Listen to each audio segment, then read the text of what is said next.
మల్లికార్జున ఖర్గే గారు కానీ కేసీ వేణుగోపాల్ గారికే కానీ మన ఇన్ఛార్జిగా ఉన్న మరి దీపాదాస్ మున్షి గారికే కానీ మన ముఖ్యమంత్రి రేవంత్ రెడ్డి గారికి కూడా మీ బలమేందో తెలుసు. కోరుకుంటున్నారో తెలుసు కనుక మనం ఇంకా కొద్ది రోజులు రేపు కావచ్చు, ఎల్లుండి కావచ్చు, 10 రోజులు కార్యకర్తల మనోభావాలని కాంగ్రెస్ పార్టీ ఎప్పుడు కూడా గుర్తిస్తుంది.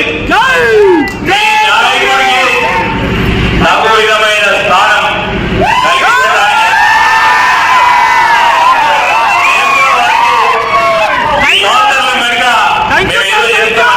మా వంతు తప్పకుండా ఏం చేయాలో ఆ విధంగా ప్రయత్నం చేస్తామని